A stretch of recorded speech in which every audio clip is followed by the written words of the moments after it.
Indeed, Kenya at 50. We're glad you're watching Morning Express right here on KTN. Bonney is in studio. Right.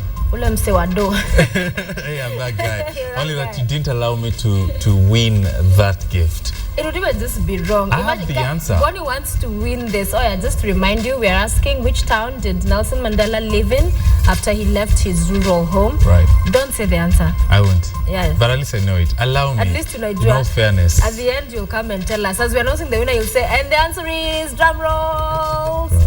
That's all I get. Time for your money. All right, Sophia, today we're just about to end the year. Lots of people are thinking of changing careers. Lots of people are thinking, my job is not that good. I'm not satisfied. I don't like what I earn. I don't like my boss. I need to change. And so we want to look at talent management. Yes, and how we can, corporates can leverage on that, but also looking at Generation Y. People like you and me, people who work in a company for 3 months and want to be poached. So we'll address all that. And Pamina Swainaina, who is a HR consultant, will help us just unpackage all that for us. And as I always say, take it away. I will indeed. Thank you so much, Pamina. Asante sana. Chai iko, it's paid for by Sophia Wanuna. Thank you. And Karibu for making it in good time. We'll be Thanks for the invite. Talking about talent management and especially now at this particular time in this career, we're getting to a point where young professionals are more aware. People are aware of what their worth is to a company. And so we're starting to see a lot of discussions that we didn't see with our parents who, guys used to work for a company for 20, 30 years because by then success in a career was measured by how long you've worked there and not really other measurables. But let's jump right into that. And from where you sit, what are some of the challenges in managing talent across the board if you're looking at corporate Kenya? From my experience, the major challenge is the issue of high staff turnover, right? Especially with the small and the medium-sized firms. Because as you've rightly pointed out, you find employees nowadays, they are looking at working for you for a maximum of, let's say, 2 years. Right. And then again, they go for another company. Again, you find it's not just an issue of pay. You find employees are looking at the working conditions. How motivated are they? Right. What are the opportunities to learn that are there in your company? So you find, as opposed to the earlier days where pay was the major issue, nowadays there are so many factors that you have to consider. What I have to point out really quickly, Wainaina, is that when we look at qualifications, for example, we're having engineers who are working in audit firms and vice versa, and doctors who are in media houses and things like that. What has changed? Why do we see this, what do we call it?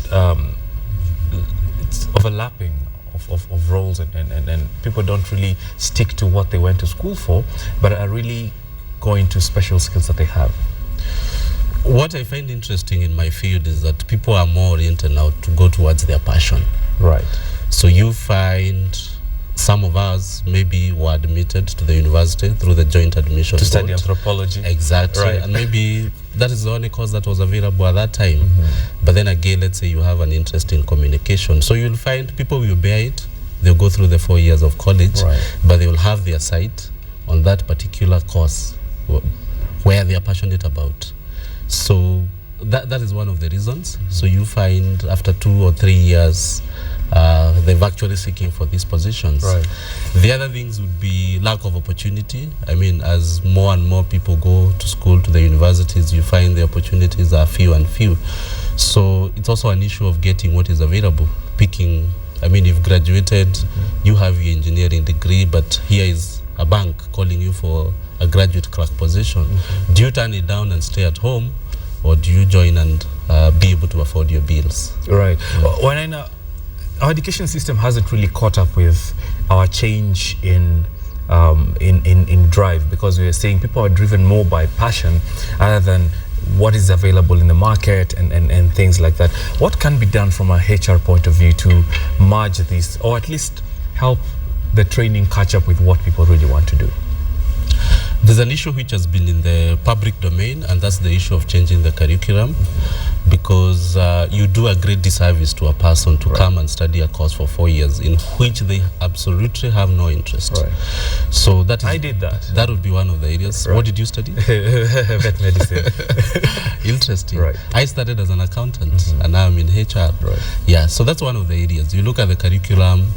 The other thing that the government is doing is having more universities come up, so that, because earlier on we had this number of people graduating from high school, and then we had these few universities. So nowadays you find with the numbers going up, at least people are able to pursue their own courses. The other interesting issue would be the issue of the evening classes, where you find people who didn't have a chance to attend university in their younger days. Nowadays they can be able to do that after work.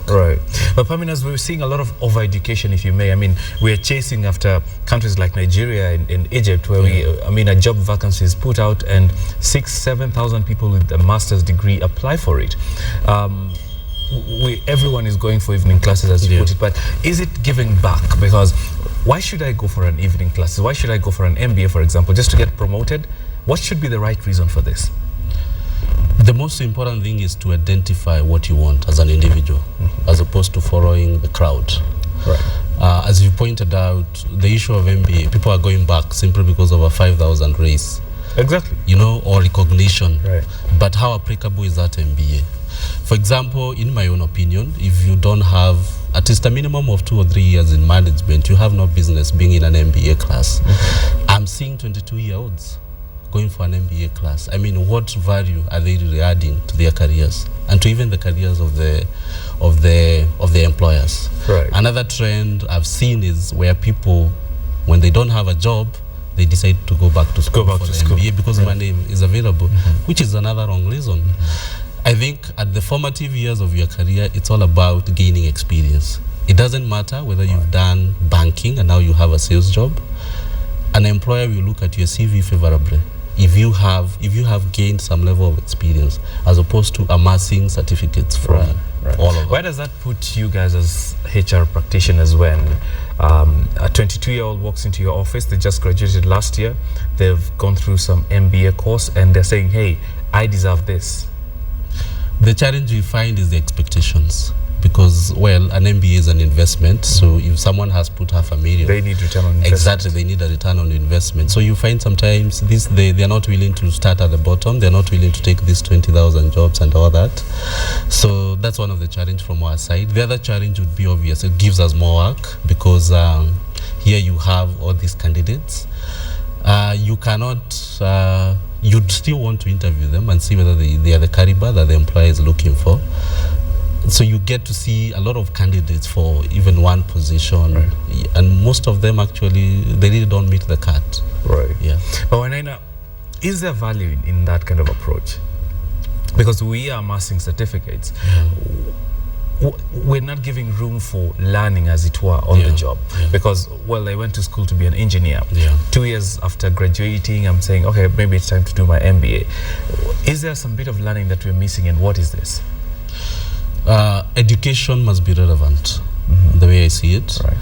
For example, if you have someone who's done maybe communication, you're better off adding a diploma in a related area as opposed just to going for the MBA. So these things need to be strategic. They need to be strategic. You must have the future in mind when you're making decisions. Okay, Wanaina, let's move a little bit forward.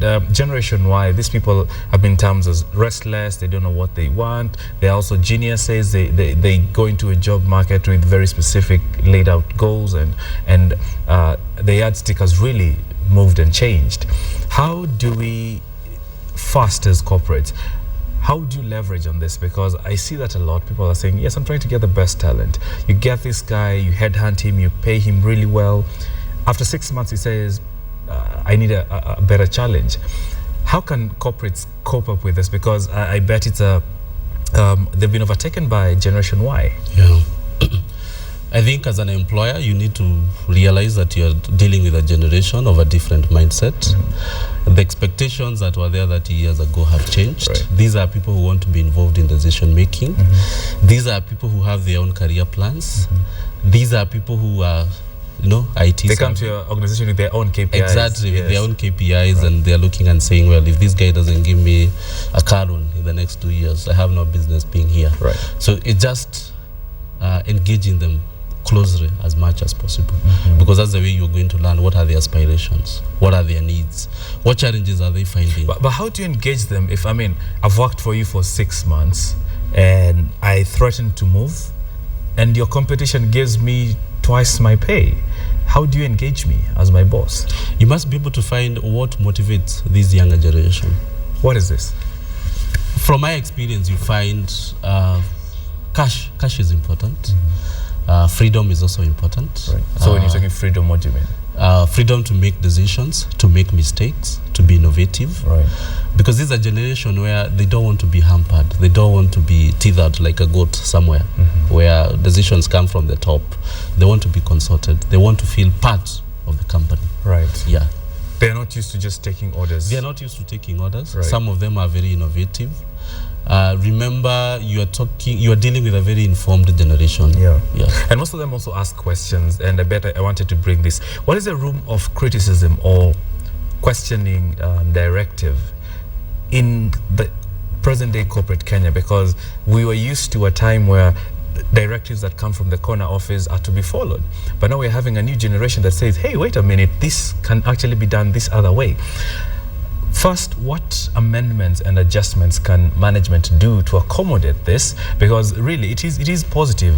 This kind of criticism are good for the organization. But also, what approach can the younger generation use in questioning authority? What I've come to find out is having an open door policy is what is working for most of the firms. And an open door policy is where people don't read by titles. If it's the MD, you're accessible to the lower ranks. Yes. Exactly. Yes. Some of them you call and they do the high fives. Not so chairman. Exactly, precisely. Yeah. Right. So an open door policy would really work. You'd also encourage feedback. There's also the issue of constant communication. Right.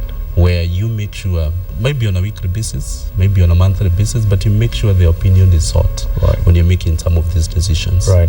But then we've also seen technology really hastening the transformation and the revolution that is Generation Y. I mean, I had a joke the other day that nowadays MDs and heads of departments call meetings on WhatsApp, you know? Yeah. How can, the corporate world cope up with this? Because this is really different. We were past generation, and most of the management, the executive team is of the other generation. So you're leading people who may not necessarily know how to respond to emails, and things like that. How do we merge these two? The interesting thing is that the boundaries of the workplace have really changed. So you actually find with the Blackberries, with the WhatsApp, it's actually possible to get a message at 6 a.m. Or even late at night. So it's an issue of flexibility, making sure you as the MD, no matter the generation, you adapt to the changes. Make sure, probably even going back to school, getting the skills. Social media. Yes. Sometimes you find breaking news in the social media. Right. So as an MD, you can't afford to bury your head in the sand and assume that these are passing clouds. Yeah. All right, and then we're coming to the close of the year. People are reviewing their career objectives and things like that. People want to change. People want to stay. Of course, people are doing performance appraisals. We did ours last week. I hope I did well. Interesting. And see the results. Organizations are trying to reward the stars, the best talents. Yeah. There are also the laggards who are saying, okay, maybe you need improvement here and there. What is the best way to go about this? The best way to look at it is obvious. Performance management should be a continuous process. It's not something you come at December and you call your staff. So within the year, people should have been able to identify the weaknesses. Right. You should have been able to sit with your staff and see if this is your challenge, how can we be able to address it? Do you need more training? Do you need an exposure in a different area? It's normally recommended for performance appraisal to take twice in a year, but like I said, it's a continuous process. So you, as my boss, once in a while you call me, and if you find that I'm lacking in a particular area. Right. Yeah. All right. And then finally, for people who've done well like myself, how do we reward them? How do we motivate them?